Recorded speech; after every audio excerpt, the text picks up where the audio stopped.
Hello and welcome, you guys, to what is going to be probably the last cast that I'm going to be uploading for quite a while.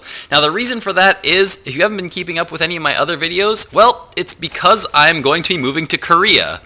Tomorrow, actually. So I literally have like maybe 16 hours left in the US before I am gone for quite a while. So I decided what better way to have a last upload than to just upload another game. So, because that's all I know how to do is on my YouTube channel is just upload more StarCraft 2 commentaries. So that's exactly what I am going to be doing today. What I'm actually going to be casting is a practice game I played between me and my best friend. So this is just a little practice game that we had, and I'll tell you right now, I did not play well this game. By all accounts, well, I guess I'm not going to say too much about the game. I'm going to let the game kind of play out. It does have some big craziness that happens at the end that I thought would make for kind of a cool finisher. So we're gonna wait till the very end for that. I do know that I am playing this at ×2 speed. I'm just playing it because it is a kind of a long game, so I decided I would just kind of speed through the whole thing. But spawning here in the bottom left position as the yellow Zerg, well, that's me, that's GLiTCH, yeah, spawning in the bottom left position. Spawning in the top right position, my best friend playing as the red Protoss, we have rOckeT. So, let's see, before we get too far into this game, let's just deal with the announcement business. Let's get that out of the way right now, all that sad business. Now we can go into watching this game of StarCraft. So, it has been almost a year, you guys. I've been casting games for like almost a year now. I have over 400 videos up on my channel, and honestly, I just want to say to those of you that have been with me since the beginning through all the horrible audio quality and all of the bad casting and all that, thank you guys so much. And for those of you guys that have just recently subscribed but for whom I won't be providing too much new content, my apologies, but I appreciate the subscriptions nonetheless. I will most likely come back someday and get some more videos out to you guys. Just don't know what's going to happen in the future. Like I said, this isn't to say that I won't ever cast again. Heck, there's maybe even a chance I will end up having to do some casting while I'm in Korea. Maybe I'll have some time to do it. I don't know. Maybe I'll even upload some live footage of the GSL studios, like when I go out there to watch some of those GSL games. I don't know. Either way, I really do I do hope that I have some time to cast for you guys in Korea. And finally, I'm not sure if my North American account will still be accessible from Korea, but if it is, please add me. Add me on StarCraft and message me. My ID is GLiTCH with character code 614, GLiTCH.614. I'd love to play some team games with you guys, maybe some 1v1 practice games. Just add me and we can get some SC2 on, because I'll definitely still be playing while I'm in Korea. There is no doubt about that. So definitely add me there. I'll probably have a Korean account too that I'll be playing there as well. So definitely check out the Korean account once I get it. I'll get more information on that later. Also, you can add me at Twitter at GLiTCHStarCraft, and you can message me and communicate with me that way too. So definitely still gonna be checking that. Alright, let's jump into this game real quick. Let's talk about this game of StarCraft, and then yeah, then we're gonna wrap this up, and then I'm off and jumping on a plane to Korea. So, as you can see, I went for a fast expansion after spawning pool. So far, opening pretty standard here. I am up to layer tech. I do have my Roach Warren down. My Hydralisk Den is up, but he tried to go for this little tricky Stargate behind his natural, but he placed it in a pretty bad spot where it is actually in sight of my Overlord, and I can actually see that there are Void Rays building out of it. So I was aware of it, allowed me to get up that Hydralisk Den nice and early. Evolution Chamber is up, got a Spore in each base, I think. Yeah, I got one Spore in each base, and the first Void Ray is now moving out across the map, but I'm already aware of it. I'm getting my Queens in position to be able to deal with this pretty well. If there's one thing I can say, so far I've been doing a pretty good job of injecting. All my Queens are really low on energy. That's one thing that I usually mess up pretty bad. As you can see, that Queen's super low. These ones have a little bit more energy, but that's because there were two here, and so they weren't, so I can't be using the energy on both of them all the time, but I'm also dropping down some creep tumors with all that extra energy, and I do spot that Void Ray start to take it out with that Queen pulling away, and he is going to be forced to move out of there because he's taking quite a bit of damage on that Void Ray. In the meantime, I've got my slow creep spread slowly pushing out. I got up to 4 Queens right now just because I knew these Void Rays could be a little bit of a problem, so more Queens just meant more dropping down those creep tumors and all that good stuff. Looks like he is going to be denying creep tumors a little bit. Now we do see that he's continuing with this Stargate pressure. We do have Phoenixes on the way right now, trying to move around, find a good angle to attack. But I do have a Spore Crawler back there in the back as well. Going to be very difficult for him. Looks like he's going to start to charge up on my Extractor, and I now have Hydralisks out on the field that I'm now moving down to this location. And ooh, I do manage to pick off one of those Void Rays, and that's going to force him to have to pull back. Second Phoenix is now out on the way. In the meantime, warping in lots of defensive units back home. Lots and lots of sentries. Sentries I like. The Stalkers I don't like so much just because at this point in time, there's just not a whole lot you can do with them. I mean, I think his idea behind him is that, you know, he's obviously going to be able to shoot to the other side of all of his little wall off there, but you can always warp in Stalkers later. You want to be warping in units that buy you time right now. You want to warp in lots and lots of sentries because they use up gas, and then use those minerals to do things like get up more warp gates. Then you want to swap over to, if you're using gas and you're teching, then you want to switch into Zealots and be using those. Stalkers you generally produce when you're going to attack, and he does lose one Void Ray a little bit carelessly there and goes balls because all my Hydralisks caught some of his air units out in the middle of nowhere, and now I was going to try to go for an attack. As I said, you invested pretty heavily into those air units really early on, and I know I just took out a bunch too. So now I'm going to go for an attack because you can't have that many gateway units. And as you can see, he's now warping in more and more Stalkers to be able to deal with this attack. Now these Stalkers I'm okay with warping in. Once pressure is at your door or you are about to move out to attack, that's generally when you want to start warping in lots and lots of Stalkers. Of course, if your opponent's going Roaches, you want to start doing that a lot earlier, but in this case, since he has scouted he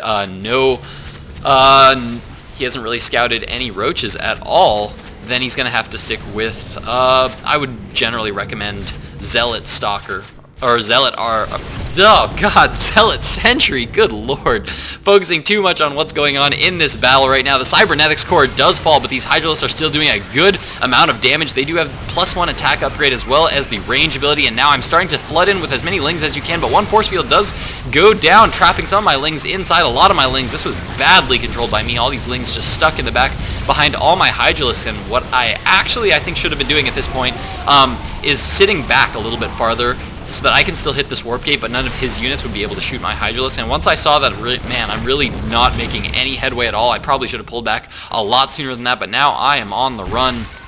And these Stalkers, when I realized I'm never ever going to escape, just decided to do a little bit more damage. But what this did allow me to get up is my third. My third is now up and running. Back home, I'm producing more Zerglings just in case there is any kind of counterattack coming. One Spine is in place. Infestation Pit is now down as well. In my base, inject! Inject, darn you, get that inject. Continue with the injects, always good. Cybernetics core going back up, but notice that the robotics bay is now down as he's going to be transitioning into Gateway Colossus. This is the standard transition once you see your opponent go Hydralisks. Because this is the one thing that you have to remember when you're playing as Protoss, or when you're playing as Zerg for that matter, against Protoss. Once they go for air units, it kind of forces Zerg into Hydralisks. There's not a whole lot else you can deal with it. You can try to get quick Infestors up, you can try to use Queens, but the safe route to go is going to be Hydralisks. So now that your opponent has been forced into Hydralisks, if you can do a quick tech switch into Colossi, then you can actually deal quite a bit of damage. And as you can see, rOckeT is going to be getting out some of these Colossi pretty quick. First Colossus now out on the field, range now being started, as well as a third going down here. And I like this decision making by rOckeT because he is now moving out to do damage and to put pressure on as he takes a third. This is not an attack here that's designed to go out and kill me. This is not something that he's fully committing to. He's just moving out here to try to apply a little bit of pressure, skirting around the edges, realizing that creep is kind of far spread out, and he doesn't want to go too far into the creep. That's a very smart pullback. Unless you have an observer here to start clearing that creep tumors back, you don't want to start wandering up to here just because the creep is going to allow Zerg units to just get really nice rounds on you. And as you can see, just because I did see his units starting to move on to creep, I got a little bit worried, so I started producing lots and lots of the only units that I really had tech for at this point in time. More Hydralisks, more Zerglings. Because I know he also does have a good number of Stargate units coming out as well. So So now I am just going to continue to sit back, Spire now on the way, because I'm expecting Colossi to be his next tech path, just because I do know that those Hydralisks are coming out along the way, and I'm sending this Overlord in position to start to scout this third to see if he has taken that yet. Because if he has taken the third, I should be looking to take a quick fourth here and focus less on these guys and more on these guys. More and more drones, always good in this situation. And if you can see that your opponent's going for expansions, you know there's not a whole lot of options that he's going to have for attacking. He's still going to be spending a lot of resources in getting up this base, getting up these cannons, getting up more probes, and his army's going to need to be in a good place to be able to defend his new expansion that went up, because you could just come with some kind of a counterattack there and do quite a bit of damage. As you can see, he is now getting a little bit high in the money. He's been around 2k minerals for quite a while. If there was one thing that I would say that he could be improving on, and that would be it's using these warp gates. He's got tons of these warp gates that he could just be warping in lots and lots of zealots every round, throwing down lots of pylons to really start to get that army really cranking out really, really well. Zealots, especially once they have charge, are very, very strong. Is the Twilight Council actually up yet? I don't know. If it's gone down quite yet. Looks like no, it hasn't. He's focusing mostly on getting out Colossi right now. Again, minerals need to be pumped into Zealots at this point in time as a Protoss player. But in my base now, notice that I've just gone back to fully droning, because once I saw that pressure did release, then I'm now going back to just droning, and now that my Spire is up, I have 9 Corruptors on the way, because I expect that these Colossi are going to be coming up here very soon. So I'm just waiting for that push to come and continuing. Now there goes the 4th coming down right now at pretty much the most inopportune time. He doesn't know about it yet, but he's moving out with a very big army. This is a pretty scary army at this point, about 160 food to 150 food, and this is not an army I want to engage with this. This is going to die so fast to these 3 Colossi. This would actually be really, really, really scary, because my Corruptor's just now getting out on the field, but the Colossus, are they? I don't know that the numbers are actually high enough that I'd be able to kill these Colossus before they're able to kill a whole lot of my Hydralisks, but he does poke in there playing very, very safe. Sees that I have a high Corruptor count, and so he's just going to pull right on back home, and I don't think that he's actually going to commit to this attack. I think he completely pulls back for this attack, which I don't know that that was necessarily the right choice. This is a lot of Corruptors, and he probably would have lost them all. But my Infestors still hadn't popped yet, and those Colossus would have just gone straight through all my Lings and Hydras, and I think he would have lost all of his Zealots there in that exchange, and maybe a few Stalkers, and I think he probably would have lost his Colossus, but I would have had absolutely nothing, and I think that that might have actually been a winning attack for him there. But now that he's delayed, I've had a lot more time to get lots more units up, more Lings, lots of Infestors now out on the field.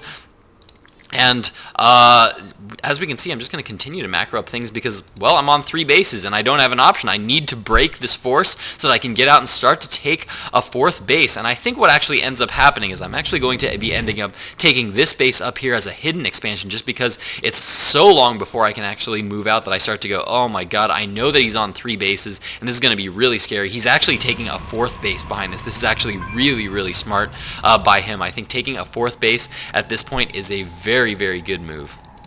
Now, as we can see, my roach numbers are starting to get really, really high. Both of us are maxed at 200 food. Now, my goal right now should just be to constantly inject. I started to throw down this Nidus earlier because I was thinking about trying to Nidus back into his main, and here we go. I am starting to move out right now. 1 fungal growth does go down on a lot of Blink Stalkers, so as I start to engage against this force, lots of fungal growths going down all over everything that I can absolutely get a fungal growth on. These Corruptors are starting to cut through these Colossi quick as I can, but I'm losing a lot of ground units pretty quickly here. See, notice how fast these Corruptors are taking down all of the Lings, all of the Hydras. Still a good number of Stalkers out of here, but now it looks like I am going to come out just barely on top in that fight, and I'm trying to remax as quickly as I can, sitting at 140 food, and now I said, you know what, I've got a lot of units here, so I'm going to start to push. Notice I'm taking this base up here, but now I'm starting to poke in here, and I realize, oh my god, he's already gotten cannons up at his 4th, and he actually chooses to cancel this 4th, which I don't know that that was the best decision. I honestly think that he could have probably defended this with the number of units that he's warping in back home, as well as especially with that Colossus. I think he could have actually defended this 4th base, but I am dropping down infested Terrans here, and all my Roaches and Hydras are cutting through those cannons pretty quickly, so I did quite a bit of damage, but I do know that Protoss has a capacity to remax pretty quickly, so I'm now going to pull back home. and just try to take more and more bases. Injects going down all over the place. My injects are starting to fall off a little bit. As you can see, all my queens are starting to get a little bit high in energy. If we check out the harvester count right now, we can see that he is currently up 69 harvesters to the 57 that I have. And now at this point, I'm just remaxing more on roaches and things. And now that my third is up, I'm getting a full round of drones. 24 drones just now hatched for me, bringing me up to a total of 81 harvesters. That is about the most harvesters you ever want to have at any one point in time in a game of StarCraft as a Zerg player. As a Zerg player, that's around the maximum you ever want to go. Some players will go a little bit more. Some players will start to push 90. rEcT has been known to occasionally push 90. I've seen Idra do it a few times too, where they'll push to 90 harvesters. But if you think about it, having 90 harvesters and only 110 supply worth of army is just going to be really, really hard to deal with. As it is, a 200-200 Zerg army has a lot of trouble dealing with a 200-200 Terran or Protoss army.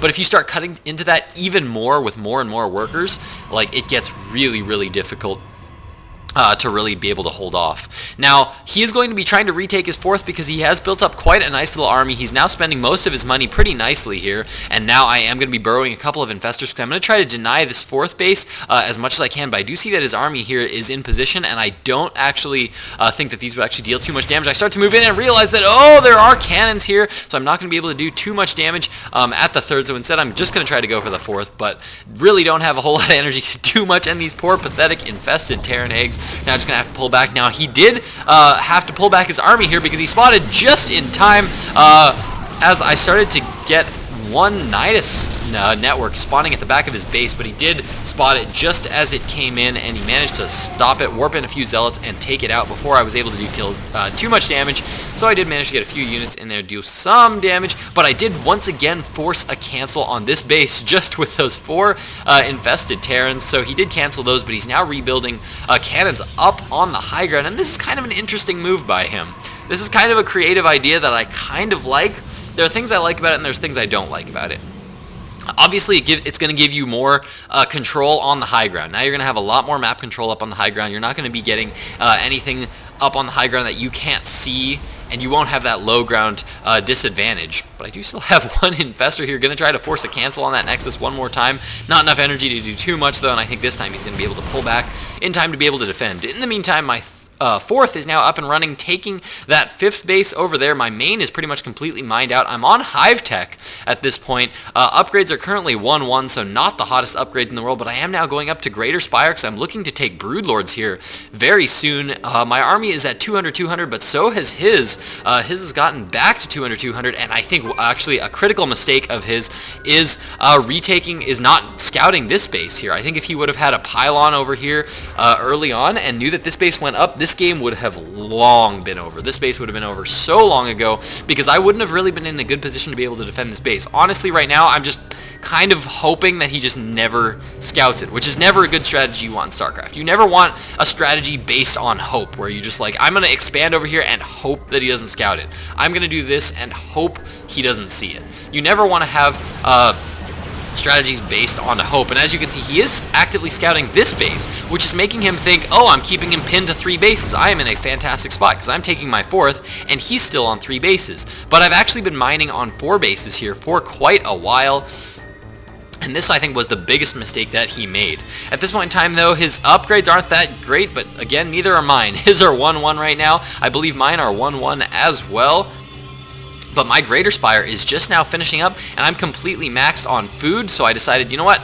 My roach count is a little bit high. I still have a good number of roaches, so I decided to send some roaches in to go for a little bit of a counterattack here. Actually, big mistake by me. Yeah, I realized it right there that my roaches don't have roach speed yet, and oh, he is moving up towards this northern position, but just as my roaches start to get into his natural base, and I realize there's nothing here, so I decided I'm going to start to do some damage, and right before he goes up to scout that northern base, he now is going to be pulling back his entire army to be able to defend against these roaches, because this is a good number of roaches. This number of roaches can deal some damage here. It's a little bit hard to stop. Just 1 or 2 warp-ins might be able to stop it here, but that's quite a bit to have to warp in, and he is maxed right now, so he doesn't really have too much of an option, but now he finally realizes that this base is up here, sends a good number of zealots up here to this northern position to be able to deal with it. A little bit of a mistake here, not having charge lots still by this point in time, but now the Colossus and the rest of the Stalkers have made it here, and they are going to be picking off the rest of these roaches. Now I did pick off the robotics support bay, so I do now, or the robotics bay rather I should say. I was trying to remember if it's called the support bay or whether that's StarCraft 1 that I was thinking of. And now he's just going to be pulling his entire army back? I actually didn't realize that he did this. No, there he goes. Yeah, there he goes. He finally realizes that that army, or that base is still there. Going to be sending that army right on back home. And at this point, I was feeling like, you know what? I don't think I can win this fight. I'm on 4 bases.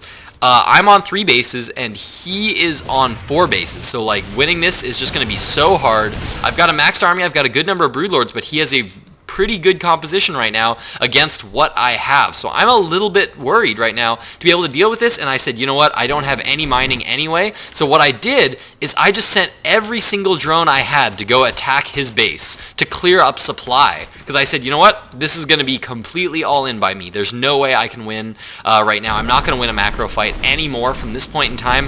I just lost my only mining base. Third has no more workers. Natural's completely mined out. Main is completely mined out. So I am just going to completely sacrifice every single one of my workers. And as you can see, that's exactly what I'm doing. I just 1A'd every single one of my workers to my opponent's base. I know that I have a lot banked up. So I decided, you know what, I'm just going to fully max a 200 Zerg army, but 200 Zerg army, I really mean 200 Zerg army, completely 100% maxed on Corruptors, because I thought his Colossus count was actually a lot higher than it actually was, trying to just find one good attack. Now that's all I want, is just one good fight with all my roaches. I have 22 more roaches on the way, and now this is a really intimidating army to deal with because it is fully maxed. 200 supply of strict Zerg units, and now I just move in. His force fields go down, but my roaches manage to get a good surround. Lull the broodlords in the back, and the stalkers not able to get up anywhere near those broodlords, and those broodlords dealing so much damage from the back as the roaches and hydras deal damage from the front, and that is going to be it with the swear word and the GG, bro, from my friend. I take the game in a last-ditch, completely desperate move. It's something that I actually want to try more on ladder, because I think that happens to me a lot where I lose games where I still have a lot of resources. Just sacrifice every single one of my drones and just max out on a completely 200 army and just 1A and see what happens, because it actually worked really, really well here. There were so many points in this game where he could have just killed me. He could have denied this base so easy. This base is so far out of position, it would have been so hard to be able to hold this base, and he was continuously taking this base out. I would have just been stuck here on my 3 bases that are completely mined out. He would have been taking his 3rd and his 4th.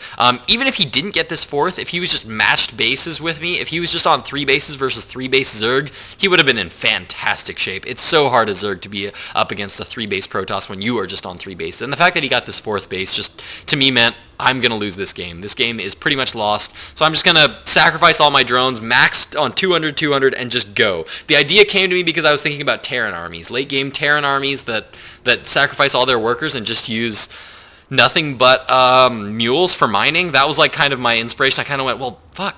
Terrans, they kind of get rid of all of their workers late game. Let's see what happens if I do that. So I kind of did it, and it was kind of a very desperate last-ditch attempt, and I did it, and it worked. So I won that game amazingly, but I definitely shouldn't have won that game.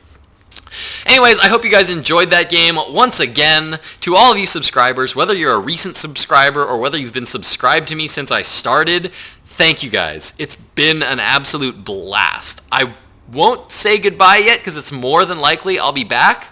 But for now, I'll say keep practicing, keep playing, and most of all, just have fun with StarCraft 2. People get so wrapped up in like this anxiety thing where they don't want to play, they don't want to ladder because it's too hard, they're scared of losing.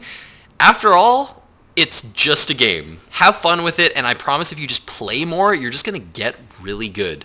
Thank you guys so much for watching. GLiTCH out.